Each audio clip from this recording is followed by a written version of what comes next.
अस्सलाम वालेकुम। मैं हूं आपका मेज़बान मिर्ज़ा मकसूद दरीचा के प्लेटफॉर्म से। आज एक दफ़ा फिर हम पेंशन के ऊपर बात करने के लिए हाजिर हुए हैं और आज हम कंपेयर कर रहे हैं ओल्ड एज पेंशनर्स को और सरकारी पेंशनर्स को और उन स्कीम्स को जो कि इस वक्त राइज हैं। तो कोई 7 पॉइंट्स ऐसे हैं जो सरकारी जो मुलाजमीन हैं उनकी पेंशन के हवाले से वो हम पहले बयान करेंगे और उसके बाद फिर ओल्ड एज पेंशनर्स के ऊपर जो है वो उसका जायज़ा लेंगे। तो जो सरकारी मुलाजमीन हैं ये तकरीबन तमाम सूबों के जो सरकारी मुलाजमीन हैं और फेडरल के सरकारी मुलाजमीन में उनमें ऊपर नीचे कोई बहुत ज़्यादा जो है वो फ़र्क नहीं है। तो जो सरकारी मुलाजमत में जो कम अज़ कम मुद्दत मुलाजमत है पेंशन की वो 10 साल है और इसके अलावा मिजाज अथॉरिटी को ये हक़ हासिल है कि वो 2 साल तक की जो है वो रियायत दे सकते हैं मुलाजिम को। उसके अलावा जो है वो जो सरकारी मुलाजमत है 25 साल पूरे करके अगर कोई सरकारी मुलाजिम रिटायरमेंट लेता है तो उसको तमाम पूरे जो है वो पेंशन के फ़वाइद जो है ना वो हासिल होंगे।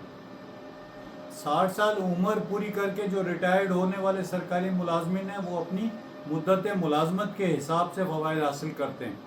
आर्म फोर्सेस से मुंसलिक मुलाजमीन के लिए पेंशन के और कई फ़वाइद हैं, जिनमें से एक ये कि वो 15 साल मुलाजमत के बाद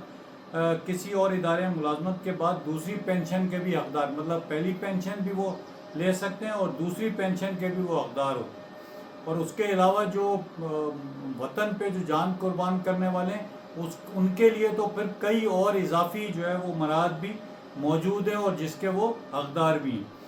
जो सरकारी पेंशन है उसमें जो सरकारी मुलाजिम है वो कुछ भी कंट्रीब्यूट नहीं करता। जो पेंशन है वो जब उसकी आखिरी उस पर पेंशन कैलकुलेट की जाती है तो उसके ग्रेड्स और आखिरी जो हकीकी तनख्वाह होती है उसकी बुनियाद पे जो है वो उसकी पेंशन कैलकुलेट की जाती है। सरकारी मुलाजमीन की जो पेंशन होती है वो कौमी ख़जाने में या पब्लिक जो मनी होती है उससे जो है वो अदा की जाती है और जिसमें उस जो कौमी ख़जाना होता है उसमें एक बहुत बड़ा हिस्सा जो है मुलाजमत पेशा उन मुलाजमीन का भी होता है जो सरकारी मुलाजिम नहीं होते हैं, गैर सरकारी मुलाजिम होते हैं, प्राइवेट सेक्टर के मुलाजिम होते हैं, लेकिन इनकम टैक्स और बाकी जो टैक्सेस हैं उससे जो जमा शुदा रकम होती है वही कौमी ख़जाने का हिस्सा बनती है। इसके अलावा जो आम आदमी है उसके ऊपर जो जनरल सेल्स टैक्स जिन चीज़ों के ऊपर है उनके इस्तेमाल पे वो टैक्स में कंट्रीब्यूट करता है। पेट्रोल बिजली गैस पर आयद टैक्स भी जो है कौमी ख़जाने में जमा होता है और इसके अलावा भी जो हुकूमत गाहे बगाहे जो टैक्सेस जो है ना वो जो आयद करती है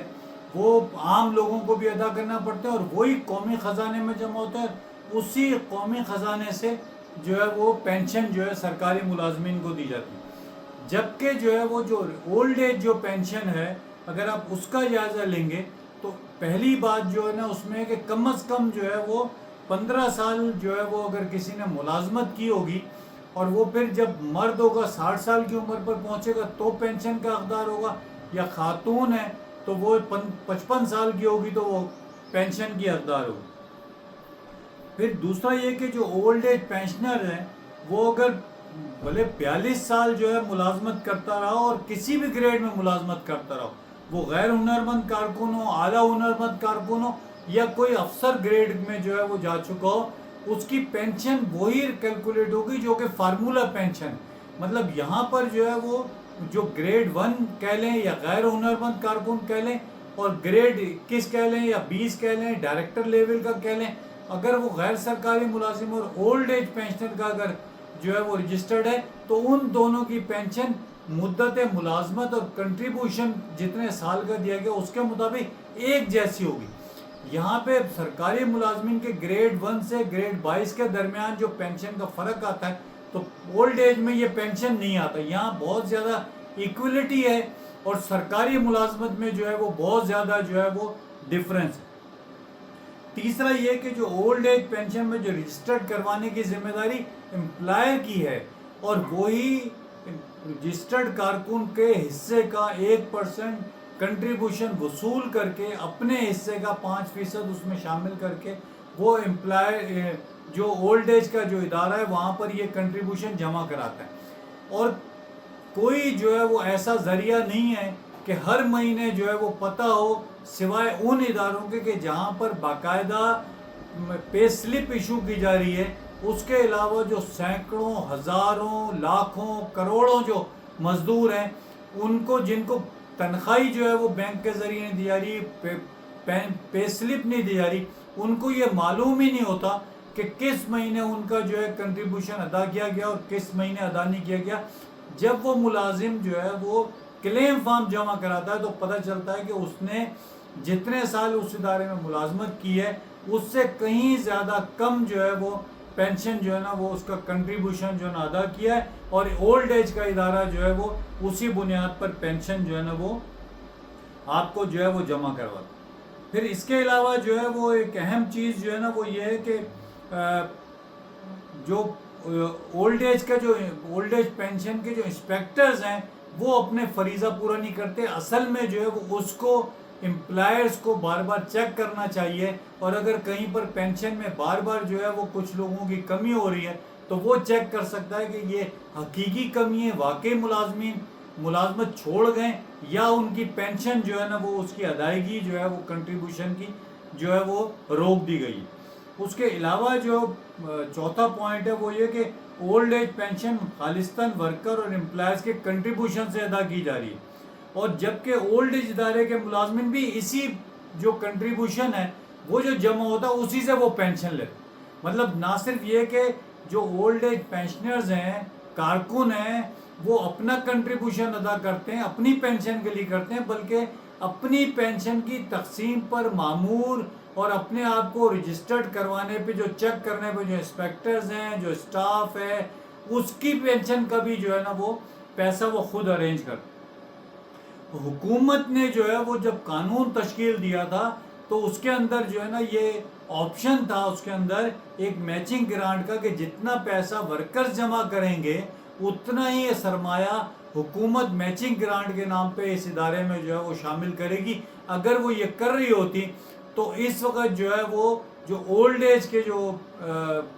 رجسٹرڈ جو کارکنان ہیں وہ شاید اس میں جو ہے وہ اب سے ڈبل یا 3 گنا زیادہ جو ہے وہ پینشن وصول کر رہے ہوتے, اس لیے کہ وہ پیسہ پھر اتنا ہی انویسٹ ہوتا, اتنا ہی زیادہ پروفٹ ملتا, اور اس کا جو اپنا سرمایہ ہے وہ بھی کئی گنا زیادہ ہوتا. چونکہ میچنگ گرانٹ کا جو ہے وہ سلسلہ 90s کے دور سے جو ہے وہ بند کر دیا گیا ہے, اور اب خالصتاً وہی پیسہ ہے جو امپلائیز کے نام پہ جو کارکنان کے کنٹریبیوشن کے نام پہ جمع ہوتا ہے. تو اس لیے جو ہے وہ ادارہ جو ہے نا وہ ہر وقت ایک معاشی بحران کا شکار ہمیں جو ہے بتایا جاتا ہے.